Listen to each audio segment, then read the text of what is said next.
Chapter 2. The Dawn of the Horror Tale.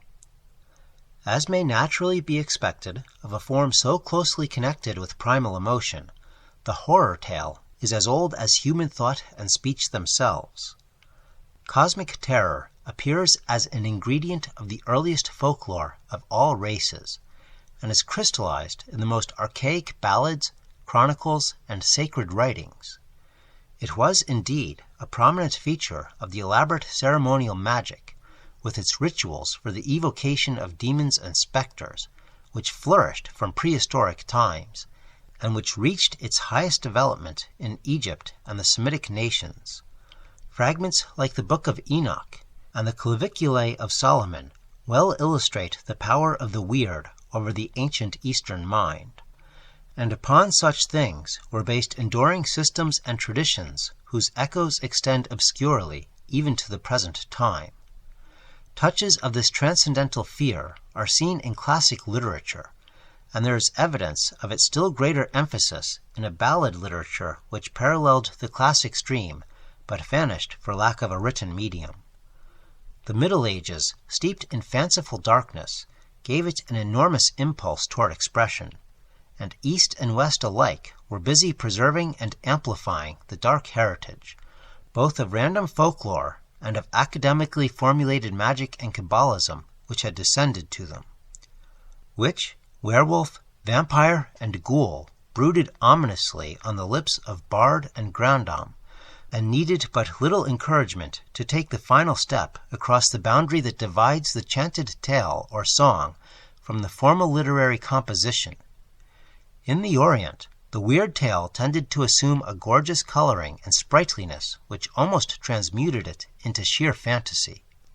In the West, where the mystical Teuton had come down from his black boreal forests and the Celt remembered strange sacrifices in druidic groves, it assumed a terrible intensity and convincing seriousness of atmosphere which doubled the force of its half-told, half-hinted horrors. Much of the power of Western horror lore was undoubtedly due to the hidden but often suspected presence of a hideous cult of nocturnal worshippers whose strange customs, descended from pre-Aryan and pre-agricultural times when a squat race of Mongoloids roved over Europe with their flocks and herds, were rooted in the most revolting fertility rites of immemorial antiquity. This secret religion, stealthily handed down amongst peasants for thousands of years despite the outward reign of the Druidic, Greco-Roman, and Christian faiths in the regions involved, was marked by wild witches' Sabbaths in lonely woods and atop distant hills on Walpurgis Night and Halloween, the traditional breeding seasons of the goats and sheep and cattle, and became the source of vast riches of sorcery legend, besides provoking extensive witchcraft prosecutions, of which the Salem affair forms the chief American example. Akin to it in essence, and perhaps connected with it in fact, was the frightful secret system of inverted theology, or Satan worship, which produced such horrors as the famous Black Mass. Whilst operating toward the same end, we may note the activities of those whose aims were somewhat more scientific or philosophical, the astrologers, Kabbalists, and alchemists of the Albertus Magnus or Raymond Lully type, with whom such rude ages invariably abound. The prevalence and depth of the medieval horror spirit in Europe, intensified by the dark despair which waves of pestilence brought, may be fairly gauged by the grotesque carvings slyly introduced into much of the finest later Gothic ecclesiastical work of the time, the demonic gargoyles of Notre Dame and Mont Saint-Michel being among the most famous specimens. And throughout the period, it must be remembered, there existed amongst educated and uneducated alike a most unquestioning faith in every form of the supernatural, from the gentlest of Christian doctrines to the most monstrous morbidities of witchcraft and black magic. It was from no empty background that the Renaissance magicians and alchemists, Nostradamus, Trithemius, Dr. John Dee, Robert Fludd, and the like, were born. In this fertile soil were nourished types and characters of somber myth and legend which persist in weird literature to this day, more or less disguised or altered by modern technique.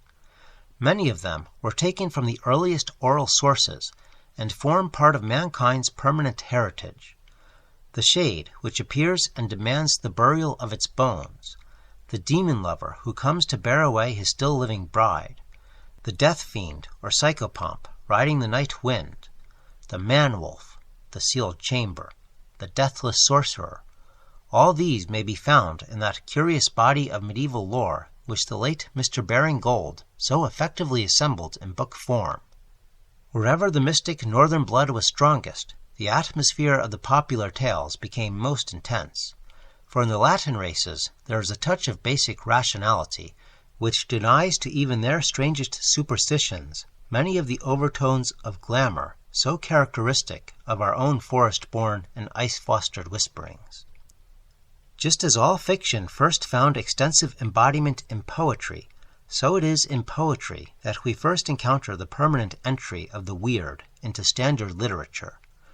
Most of the ancient instances, curiously enough, are in prose,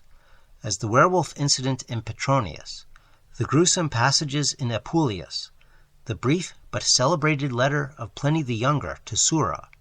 and the odd compilation on wonderful events by the Emperor Hadrian's Greek freedman, Phlegon.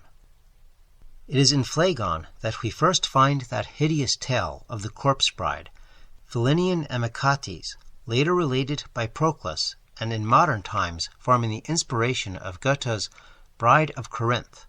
and Washington Irving's German Student.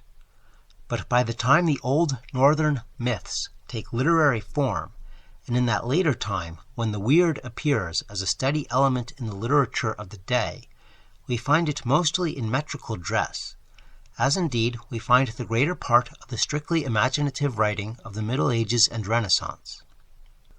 The Scandinavian Eddas and Sagas thunder with cosmic horror and shake with the stark fear of Ymir and his shapeless spawn, whilst our own Anglo-Saxon Beowulf and the later continental Nibelung tales are full of eldritch weirdness. Dante is a pioneer in the classic capture of macabre atmosphere, and in Spenser's stately stanzas will be seen more than a few touches of fantastic terror into landscape, incident, and character. Prose literature gives us Malory's Morte d'Arthur, in which are presented many ghastly situations taken from early ballad sources, the theft of the sword and silk from the corpse in Chapel Perilous by Sir Lancelot, the ghost of Sir Gawain, and the tomb fiend seen by Sir Galahad, whilst other and cruder specimens were doubtless set forth in the cheap and sensational chapbooks, vulgarly hawked about and devoured by the ignorant. In Elizabethan drama, with its Dr. Faustus, the witches in Macbeth, the ghost in Hamlet, and the horrible gruesomeness of Webster, we may easily discern the strong hold of the demonic on the public mind, a hold intensified by the very real fear of living witchcraft, whose terrors, first wildest on the continent, begin to echo loudly in English ears as the witch-hunting crusades of James I gain headway. To the lurking mystical prose of the ages is added a long line of treatises on witchcraft and demonology, which aid in exciting the imagination of the reading world. Through the 17th and into the 18th century, we behold a growing mass of fugitive legendary and balladry of darksome cast, still, however, held down beneath the surface of polite and accepted literature. Chapbooks of horror and weirdness multiplied, and we glimpse the eager interest of the people through fragments like Defoe's Apparition of Mrs. Veal, a homely tale of a dead woman's spectral visit to a distant friend, written to advertise covertly a badly selling theological disquisition on death. The upper orders of society were now losing faith in the supernatural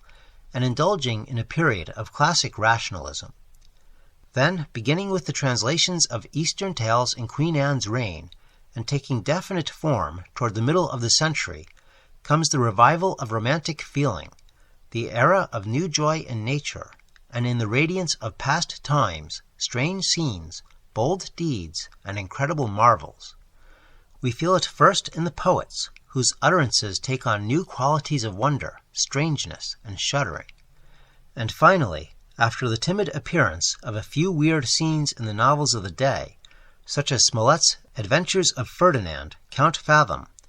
the released instinct precipitates itself in the birth of a new school of writing, the Gothic school of horrible and fantastic prose fiction,